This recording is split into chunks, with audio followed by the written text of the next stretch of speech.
We're going to do whatever engine run-ups the pilots want to do, and the takeoff. Once they call for the gear to come up, we're going to come in the back and give you the high sign, or you're going to hear a single bell ring, and that's your indication that you're basically going to be free to roam the ship as you please at that point in time. You can come all the way to the nose of the ship, sit up in the turret in the front, go all the way to the back of the ship, sit up in the rear turret in the back. The only two places that are going to be off limits are the lower ball turret, which is going to remain retracted, and the upper turret right behind the pilot and the co-pilot. But everything else is pretty much open territory. As you make your way through the aircraft, you're going to notice that the bomb bay doors have no steps stenciled on them. They're designed to break away if a bomb were to drop on them during the course of the war. Likewise, if you try and walk on them, they're probably going to think you're a bomb. Out you're going to go. Make sure that you stay on the catwalks and avoid the doors. The nose gear doors right there are designed to break away if somebody wanted to bail out of the airplane. They just jump on the doors would fold open, out they'd go. Again, stay on the catwalks and avoid the doors. The nose gear wheel does not have a brake on it.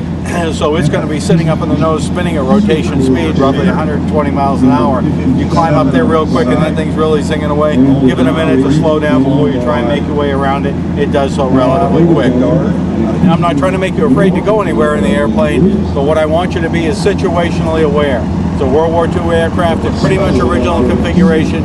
It's not designed to carry passengers, so you need to be aware of where you step and what you grab onto as you make your way through the aircraft. All the control cables are exposed in the airplane. If you're hanging onto a control cable, you're flying the airplane.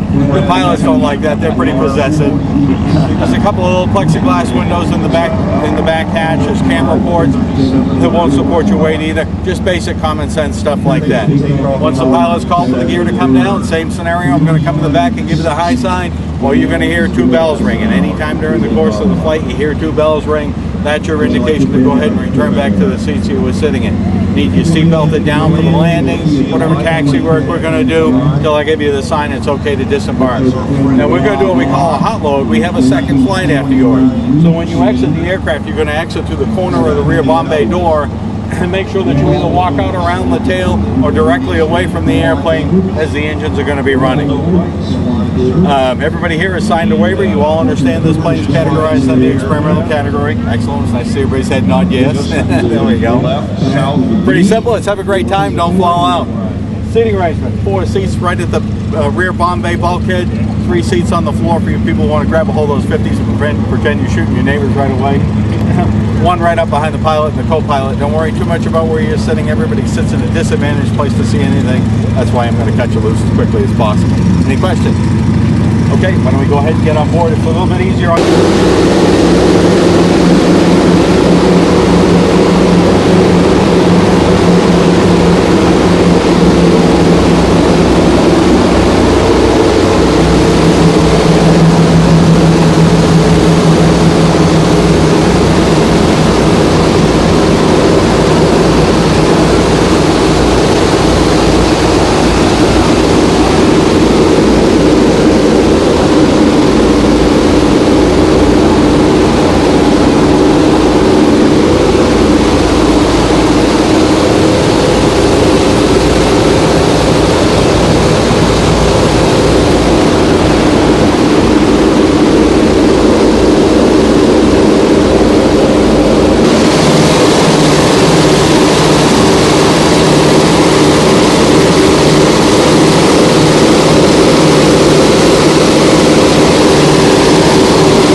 gyrator peeling off along with the T6, I believe a camera ship. I think they're just coming back from a photo shoot.